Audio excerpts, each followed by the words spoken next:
తర్వాత అనకాపల్లిలో Govada sugar factory, Chodavaram sugar ఫ్యాక్టరీకి సంబంధించినటువంటి రైతులు, అటు చోడవరం మాడుగుల నుంచి వచ్చినటువంటి రైతాంగం గడిచినటువంటి 10 మాసాలుగా 2025 సంవత్సరంలో ఏదైతే క్రషింగ్కి చెరుకు తోలారో ఈ రోజు వరకు మాకు పేమెంట్లు ఇవ్వలేదు, ₹1 పేమెంట్ జరగలేదు. దాదాపు సంవత్సర కాలంగా మాకు ₹1 జీతాలు ఇవ్వలేదు, కార్మికులకి జీతాలు లేవు, రైతులకి పేమెంట్లు లేవు. ఈ సంవత్సరం క్రషింగ్ జరుగుతుందో లేదో అనేటువంటి ఒక క్లారిటీ లేదు. దాదాపు ₹35 కోట్ల పెండింగ్ బకాయిలు ఉన్నాయి చోడవరం షుగర్ ఫ్యాక్టరీ రైతులకి అనేటువంటి వారి బాధని నిన్న జగన్మోహన్ రెడ్డి గారికి చెప్పుకోవడం జరిగింది. దాంతోపాటు 2019-24 జగన్మోహన్ రెడ్డి గారి హయాంలో ఇదే చోడవరం షుగర్ ఫ్యాక్టరీకి 5 సంవత్సరాల్లో ₹89 కోట్ల సాయం చేశారు. మీరు చేసినటువంటి సాయాన్ని ఎప్పటికీ మర్చిపోలేం.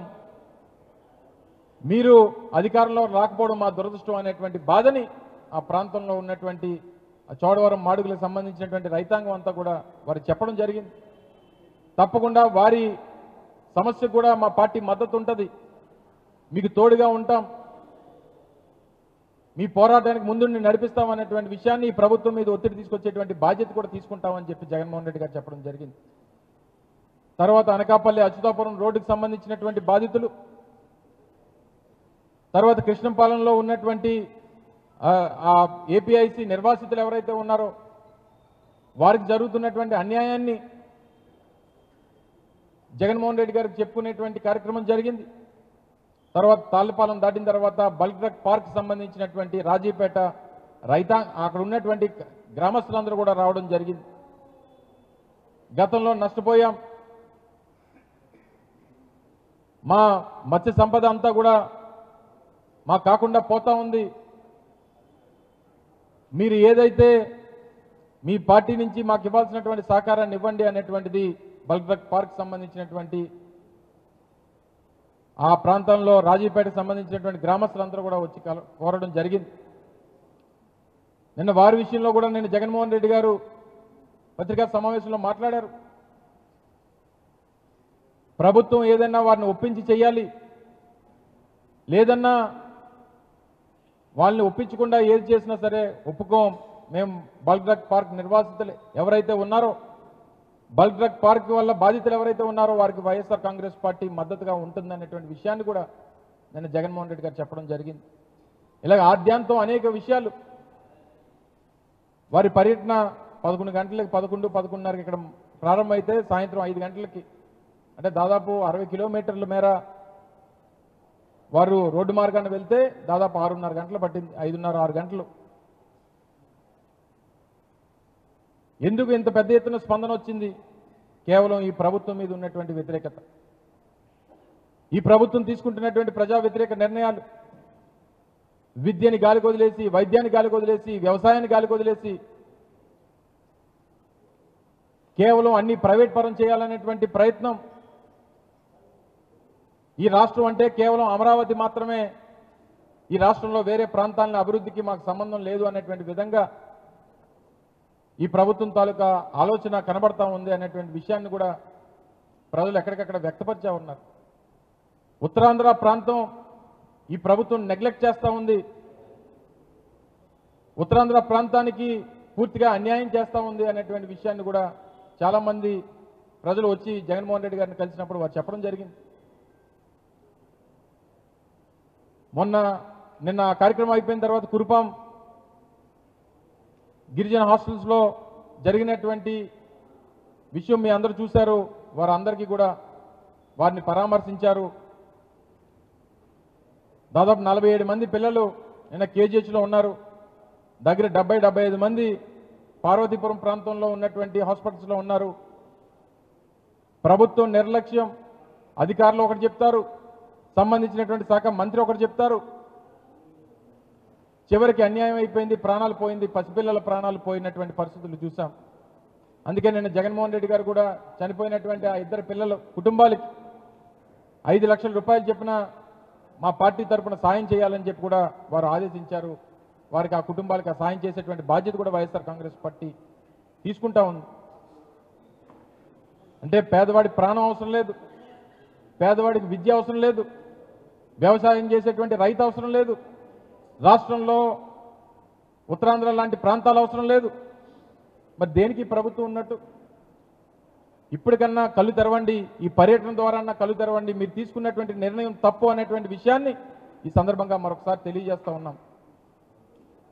ఈరోజు ఉత్తరాంధ్ర ప్రాంతానికి ఆ రోజు జగన్మోహన్ రెడ్డి గారు ముఖ్యమంత్రిగా అనేక కార్యక్రమాలు గడిచినటువంటి 5 సంవత్సరాల్లో జగన్మోహన్ రెడ్డి గారి హయాంలో చేశాం. ఉద్దానం కిడ్నీ రీసెర్చ్ సెంటర్ కానీ, ఉద్దానం వాటర్ సప్లై స్కీమ్ కానీ, మూలపేట పోర్ట్ కానీ, భోగాపురం ఇంటర్నేషనల్ ఎయిర్పోర్ట్ కానీ, కురుపాం ట్రైబల్ ఇంజనీరింగ్ కాలేజ్ కానీ, సాలూరు ట్రైబల్ యూనివర్సిటీ కానీ, పార్వతీపురం మెడికల్ కాలేజ్ కానీ, విజయనగరం మెడికల్ కాలేజ్ కానీ, Paderu medical college, Narsipatnam medical college, Adani data center, Infosys లాంటి సంస్థలు, ఎన్టీపీసీ గ్రీన్ హైడ్రోజన్ హబ్, నక్కపల్లిలో ఇండస్ట్రియల్ పార్కు, చెప్పుకుంటూ పోతే కైలాసగిరి మీద సైన్స్ మ్యూజియం కానీ, చివరికి మేము ప్రతిపాదించి నిర్మించినటువంటి బ్రిడ్జ్ను కూడా చంద్రబాబు నాయుడు గారు దానికి కూడా ఫోటోకి వచ్చేస్తాడు ఆయన. సో ఇవన్నీ కూడా ఇన్ని కార్యక్రమాలు అంటే చరిత్రలో నిలిచిపోయినటువంటి కార్యక్రమాలు చేశాం. చెప్పానండి, మేము ఇన్ని ప్రాజెక్టులు చెప్పాం.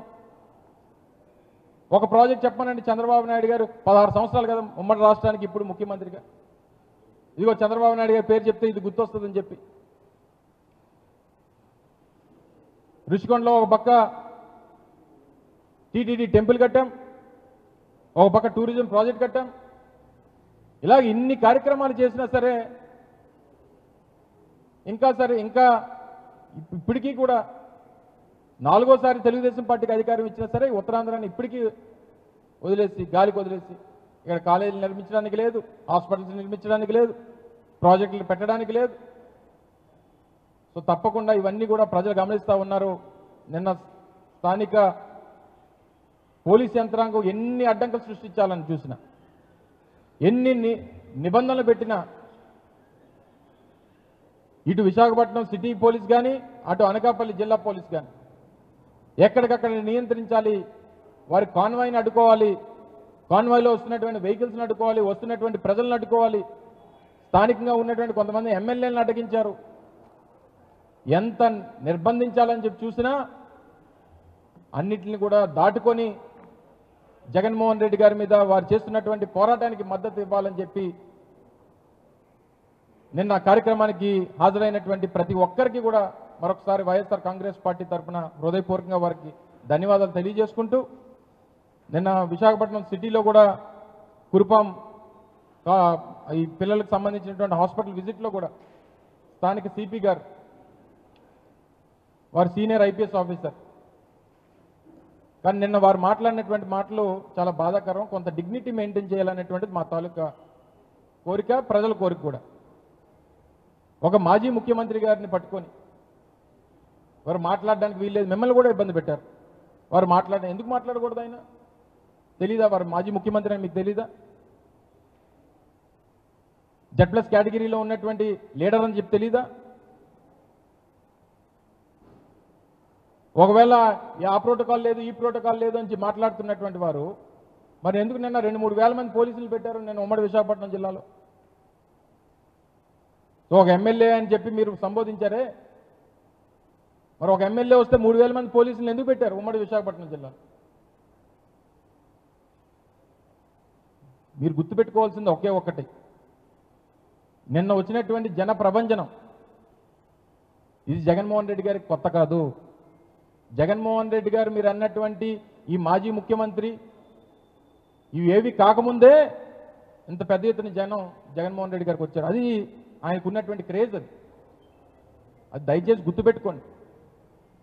గుర్తుపెట్టుకొని కాస్త డిగ్నిటీ మెయింటైన్ చేయాలన్నటువంటిది మా తాలూకా కోరిక. మీరు మాట్లాడినటువంటి మాటలు ఒక రాజకీయ నాయకుడు మాట్లాడినటువంటి మాటలుగా కనబడింది. దయచేసి వాటిని సరిదిద్దుకుంటే మంచిదనేటువంటిది ఒక సూచన.